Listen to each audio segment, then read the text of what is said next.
और 73वें स्वतंत्रता दिवस के अवसर पर नेपाल स्थित भारतीय दूतावास द्वारा काठमांडू में विख्यात बांसुरी वादक पंडित हरिप्रसाद चौरसिया कॉन्सर्ट का आयोजन किया गया।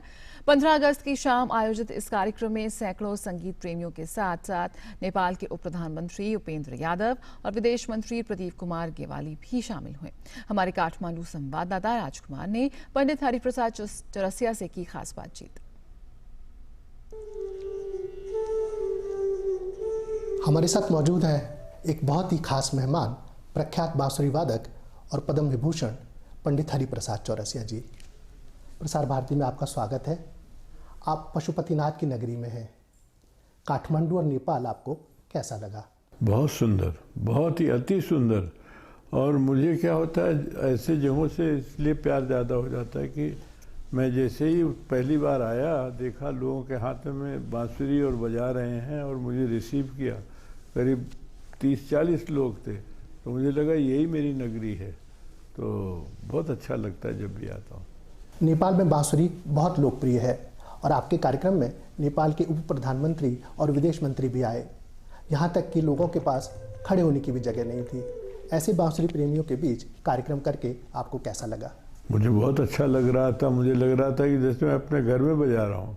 और सभी संगीत प्रेमियों को, और उसके अलावा जो हमारे आजकल पॉलिटिशियन लोगों में इतना प्रेम हो गया, खासकर यहाँ पर नेपाल में, कि देखिए ऐसे ऐसे मिनिस्टर लोग आके बैठे थे और एंजॉय कर रहे थे, और बाद में मुझे आके बहुत ही सम्मान दिया और बहुत ही प्यार दिया। बहुत अच्छा लगा। भारत और नेपाल के बीच युगों पुराने सांस्कृतिक और सामाजिक संबंध हैं। इन संबंधों में आप बांसुरी को कैसे देखते हैं? मैंने कहा ना, बांसुरी एक माध्यम है, हमारा माध्यम है। बांसुरी एक माध्यम है जिससे हम लोग, लगता है कि हम एक ही हैं, एक ही समय में एक ही जगह पे पैदा हुए हैं। और भारत और नेपाल में कोई फ़र्क लगता ही नहीं है। सभी लोग, चेहरा सबका एक सा है, भाषा एक बोलते हैं, खाना एक खाते हैं। तो मुझे नहीं लगा कि कोई अलगाव है। इसलिए जोड़ती है कि बांसुरी, मुझे बांसुरी से बचपन से ही प्रेम है। और जहाँ देखता हूँ, जहाँ ज़्यादा देखता हूँ लोगों को, मुझे लगता है कि अगली बार आऊँगा तो हो सकता है कि सभी के हाथ में बांसुरी हो।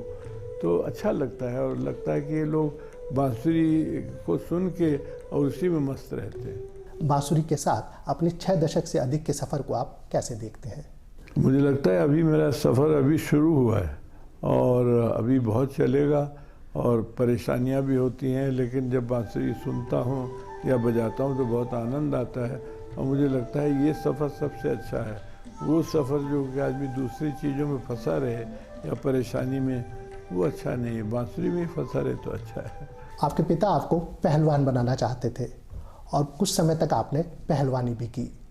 फिर पहलवानी से संगीत की तरफ झुकाव कैसे हुआ? वो बचपन से ही था। मेरी माँ जब मेरे कान में लोरी सुनाती थी सोने के समय में, तभी से मुझे बहुत प्यार हो गया था संगीत से। फिर मैं भी गुनगुनाया करता था।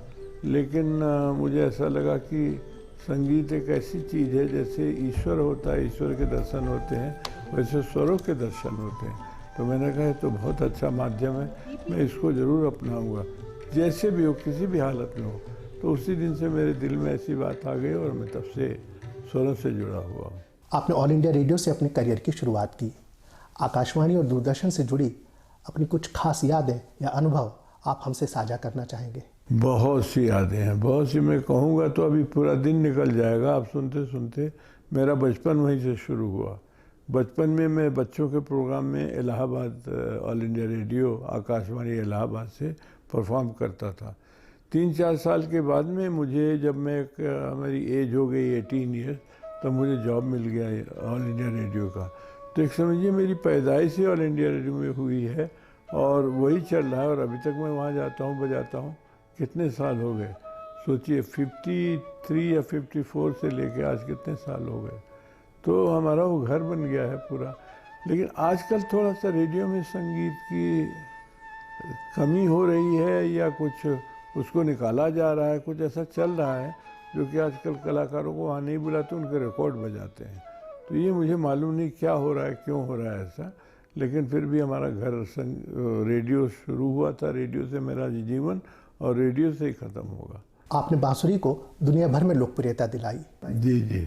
इसको आप कैसे देखते हैं? ये होना चाहिए, हमारी क्या कहें, हमारी रिस्पॉन्सिबिलिटी थी, जिम्मेदारी थी कि हम जो संगीत की चर्चा करते हैं हमारे बच्चे लोग भी करें, हमारे आने वाली पीढ़ियां करें। और जब तक हुआ करते रहे, आज भी करते हैं, ऐसा नहीं है।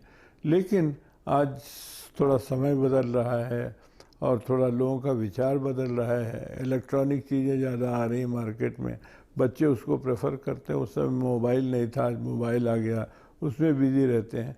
तो हम बच्चों को दोष नहीं देते, वो भी एक उनको अच्छा लगता है वो भी करें, लेकिन संगीत की तरफ से रुचि और रुझान जो है वो हमेशा बना रहना चाहिए, चाहे वो किसी भी शेप में हो। लेकिन अगर उसके पीछे रहेंगे थोड़ा तो उनकी तबीयत के लिए, उनके शरीर के लिए, उनके ध्यान के लिए बहुत हेल्पफुल होगा। एक आखिरी सवाल पंडित जी, आपने शास्त्रीय संगीत के अलावा पंडित शिव कुमार शर्मा जी के साथ मिलकर सिलसिला और चांदनी जैसी सुपरहिट फिल्मों में संगीत भी दिया। उस समय के संगीत और आज के संगीत को आप कैसे देखते हैं? समय के हिसाब से ठीक है। उस समय का लोग ज़रा मेलोडी को सुनते थे, गाते थे, गाने की किताबें मिलती थी हॉल के बाहर। और आज के मेलोडी में, आज के पिक्चर की स्टोरी में और लाइन में कुछ पता नहीं चलता कि स्टोरी को म्यूज़िक की ज़रूरत है या म्यूज़िक को स्टोरी की ज़रूरत है, कुछ पता नहीं लगता है। मैं खुद खो जाता हूँ, तो वो लोग जो बेचारे बनाते होंगे कितने खो जाते होंगे, तो पता नहीं लगता। लेकिन आज के हिसाब से बच्चों को अच्छा लगता है, हमारे आने वाली पीढ़ियों को तो ठीक है।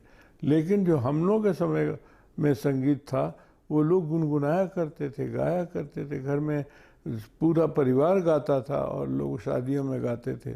आजकल वो प्रथा नहीं रही, हो सकता है आगे फिर आ जाए वो। प्रसार भारती से बातचीत के लिए आपका बहुत बहुत धन्यवाद। और अब चलते चलते 73वें स्वतंत्रता दिवस पर भारतीय दूतावास द्वारा Nepal army officers club auditorium में आयोजित पंडित हरि प्रसाद चौरसिया जी के कॉन्सर्ट की एक झलक।